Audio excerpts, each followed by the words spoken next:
Good morning, Michelle. Hi, good morning. So how are you doing? Good, how are you? Good.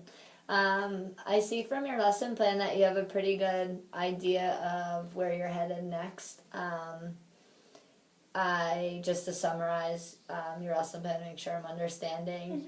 You're going to start with the mentor text Fuzzy Mud and model double entry journal.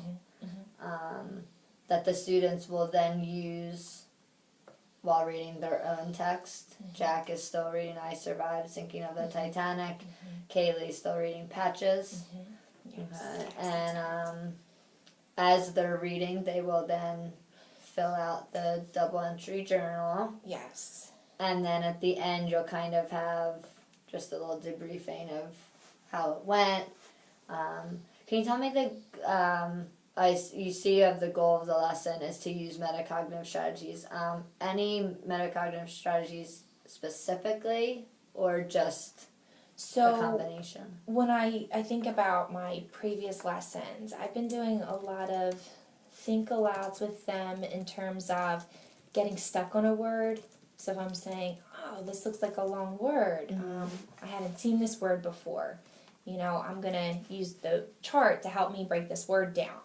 So I've modeled in terms of vocabulary, and also if I'm reading something and I know that I read but I don't really know what I just read, I'll say, let me go back and let me reread this part again. Okay. Let me go back and reread these sentences. Another strategy that I used when I was trying to figure out the meaning of the word, I said, well, this sentence isn't helping me, so I think I'm going to go back to other sentences and see if I can find any clues there. So in terms of what I've used so far, it's been mostly with vocabulary, and then I've started to highlight if there was a part maybe where I was confused or that I just didn't understand, that I would go back and reread. So I think my problem right now is I feel like I'm doing that with them when we're reading, but I'm not seeing them do that on their own. So you're still kind of in that guidance phase, and you'd like them to branch off and essentially do that on their own. Right. So I feel So I feel that definitely when I'm working with them, we can talk about those things. I can prompt them, but in terms of their own reading, for them to have that stopping point and think, either I don't understand this part or I don't know what I just read. That's what I really want to help them work on. So how do you feel the double entry journal will help them in doing that? So I read Chris Tavani's text. I read it. But I don't get it. And I wanted to look back at other strategies that were used during reading. And what I like about this double entry journal is it's going to help my tutees find a specific quote from their text, as well as develop a question. So that question that they're going to write is that same type of question that I want to help them do out loud.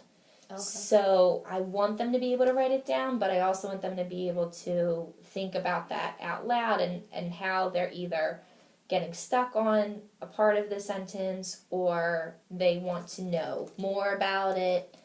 So I want to make that connection between out loud as well as having them formulate it.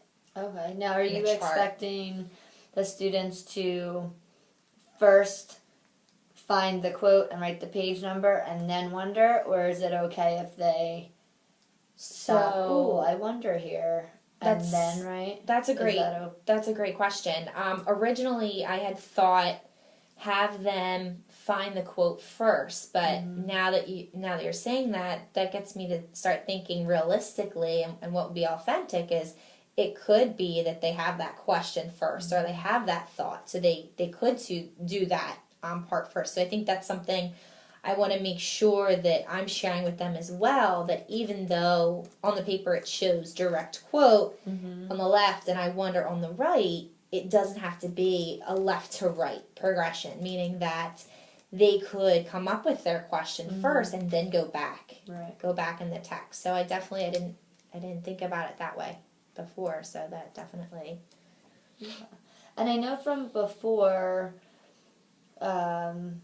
you had stated with Jack it was really hard to keep him focused. I've noticed you've put in the comprehension Yes. word rings. Can you tell Yes. me a little bit about that and why you chose to use? Yes. So I'm definitely trying to find ways to keep Jack engaged but also independent when I'm working with Kaylee. I found that he needs a lot of redirection. So with the comprehension ring, there are about 50 questions on the ring. They're color coded. And I'm giving him the choice to self-select a question at the end of the page. So he knows after I read this page, I have to go back to my ring, as in I need to make sure I'm focusing so that I can answer that question. Okay. Now, do you anticipate him needing guidance with any of those questions, or are they? The questions themselves, I believe he can answer. In terms of if he will need that redirection again, in doing so, that could occur as well. Okay. So I could anticipate having to possibly redirect him to use the question ring. Hopefully not, but definitely since it's the first time that we're doing that, he might need that. So if you find that he does need that redirection, have you thought about what you may do? Yeah, that's a great question. Next, so if I find that given the ring, he still needs that redirection, I want to remind him about our purpose of reading.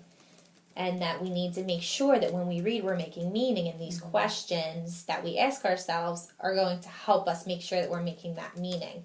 So that when I come back and read with you, you're going to be able to summarize what you've read as well as use the information from those questions to help you. Okay, and now, just to clarify, while you're reading with Kaylee, Kaylee is filling out the double entry journal. Yes, I'm sorry, that's okay. and Jack is reading silently, completing his comprehension questions on the word ring, and then you're switching, and then he's working on. So he's not doing this independently. Correct. Okay. Yes, that's correct. So when I'm working with Keely first, this is going to be very guided. I'm going to work her through using this, and then Jack will be working on his silent reading and the comprehension ring, and then we'll switch. So kind of like an I do. Yes. So I'm modeling it in the beginning, and then we're going to work on it together.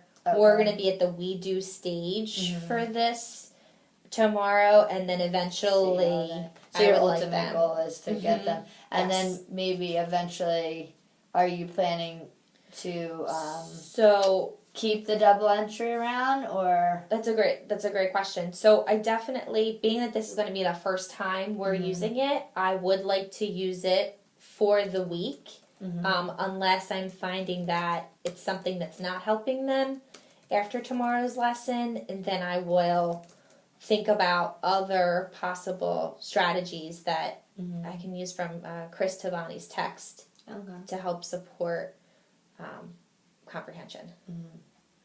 And some strategies possibly from metacognitive. what we've learned in our yes, presentations. Definitely.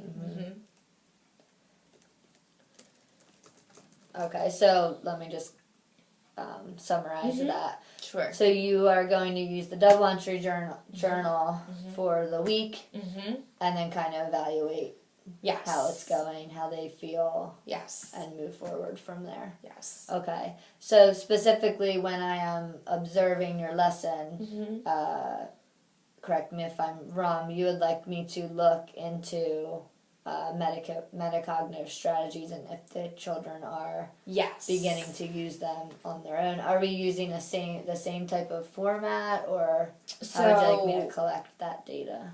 So definitely I want to know exactly what metacognitive strategy they are using, because I'm going to continue modeling that, but I also am going to prompt them, and I want to see what they can develop, Okay. what they can say when they're reading the text.